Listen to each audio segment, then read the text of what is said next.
Hi, this is Lou Hoop with HowToTurkeyHunt.com. Recently, I went up to Cadiz, Kentucky and met Ken Shipley of Custom Sawing. Ken supplies custom turkey call parts, especially pots and for box calls. Ken cuts all of the pots that I use for my turkey calls that I build.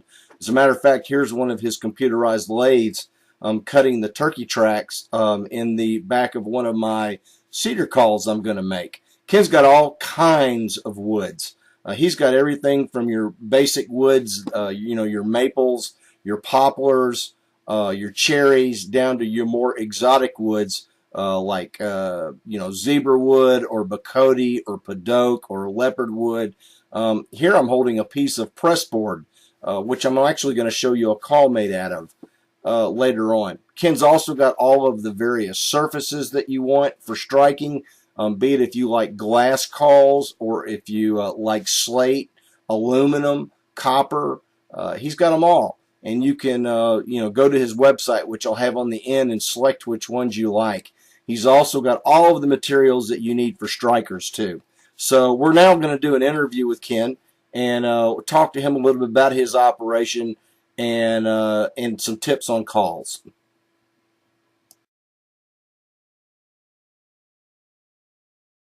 Hey, this is Lou Hoop with HowToTurkeyHunt.com.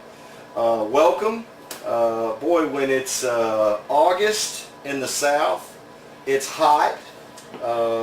Turkey season seems a long ways away, so you got to find things to do with your time.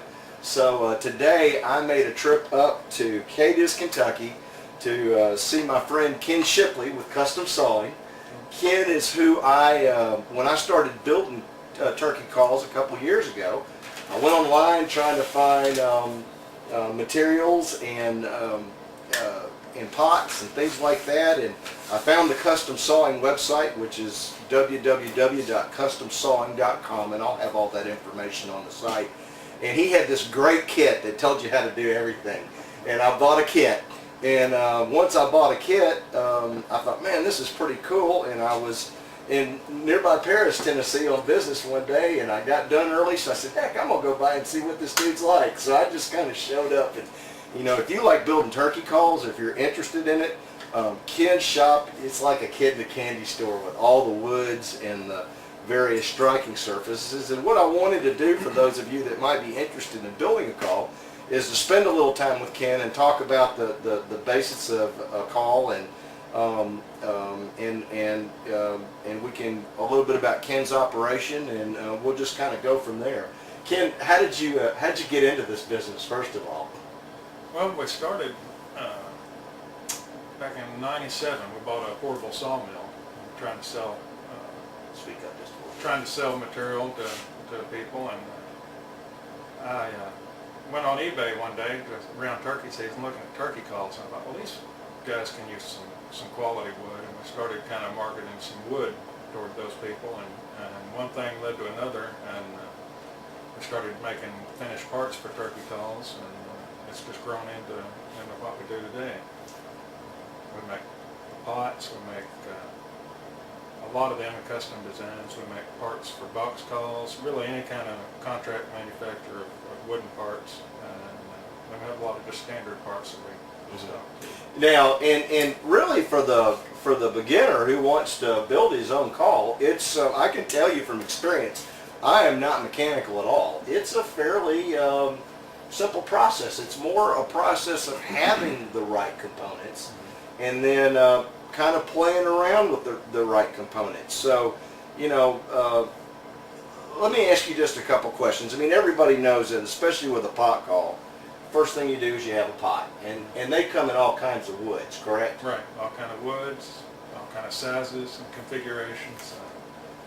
Most of them are pretty similar in their basic design. Except for mine's going to be unique that we were building today. And then on the inside of it, there's a soundboard, and that also can be different. What do most people use for soundboards? I don't know. A lot of people use glass. My favorite is glass. I like double strength thick glass in there, but a lot of people will use slate. wood. But glass is my favorite. It just adds the right weight and the tone to it. I would agree, and though I have had some experience using Purplewood, a Purplewood soundboard where I was using a glass surface. For one thing, I wanted to engrave the soundboard, and that was a really nice, subtle, soft sounding call. Surfaces, typical surfaces are glass. Glass, crystal, slate, aluminum, and copper are the most common. And then there are some ceramics, but they're hard to come by. Now, in terms of, I guess what I want to use the word, I'm not an engineer, decibel level, what would you say is the softest call to maybe the shrillest or the loudest call? Well, the softer calls, just as far as volume, are going to be the slate and copper. The glass is going to be the highest, or loudest, actually get volume on. Pitch, as far as frequency, how high pitched it is. Glass will get up there. Aluminum is way up there. The slate and the copper are down lower pitch. Now, An old hand sound. the other part of that then is what you strike the call with, which is the striker. And again, you can go with all kinds of woods. And I know first time I talked to you, you kind of reminded me of one time I was fishing down in Louisiana for speckled trout, and I asked the guide, I said, what kind of lures do you use? He says, I use soft plastic jigs as long as they're green. And I asked you about strikers, and you said, I use a hickory striker as long as it's hickory. You're pretty much sold on hickory. But again, you can get all kinds of woods, and then you can even do acrylics and things that are more for wet weather conditions. And I actually like Purple Heart again. I've had a lot of success with the Purple Heart. But what's this? Talk to me for a minute about the finish on calls, how you protect them, and this is something I'm real curious about. And what do you like to use? I like to use the Minwax spray on poly, fast drying. Make sure you spray it inside and out, keep moisture out of it so it won't expand and contract a lot. But now you can't use the polyurethane on woods that have some chemicals in them. Bloodwood is real hard to get polyurethane to dry on. Coca-Cola and Bacote. They just have there's some chemical or oil in them, and polyurethane just, it will not dry. On those I use acrylic. Okay.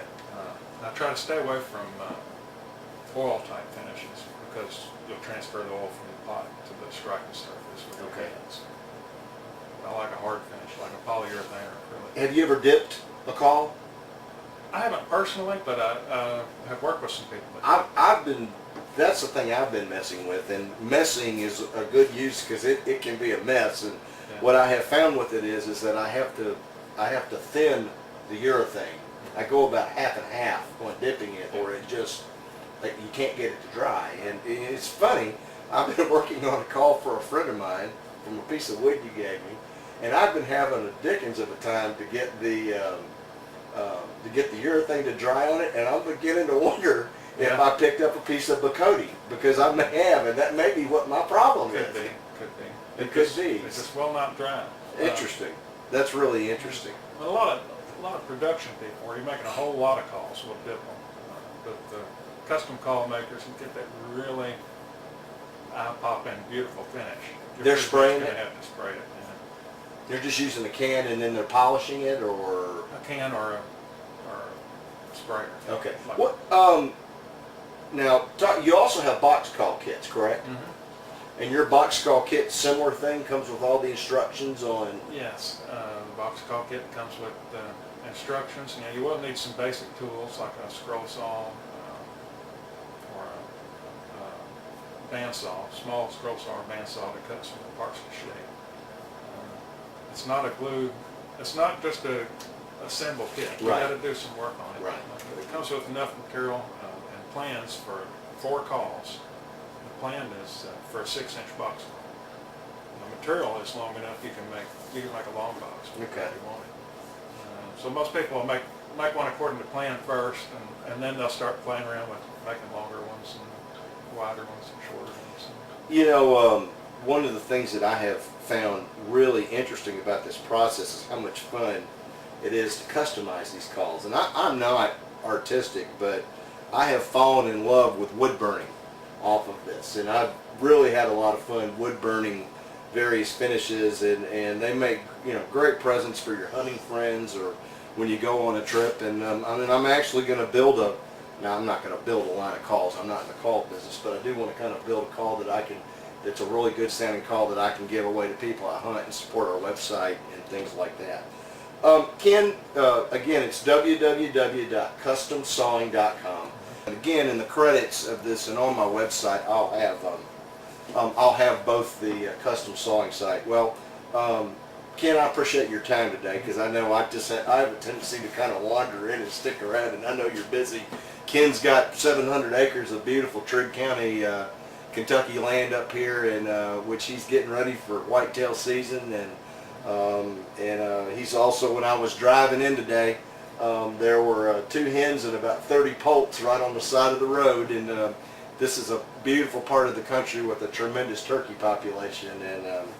And I think one of Ken's biggest frustrations is he doesn't get to hunt enough. That's right. Because of all of us. But check Ken's site out, and if you're interested in building a call or trying or getting it as a gift pack for someone, he's got some great stuff, and you can call him at any time, and he'll give you any help. And that is the August YouTube video from howtoturkeyhunt.com, and we'll talk to you soon.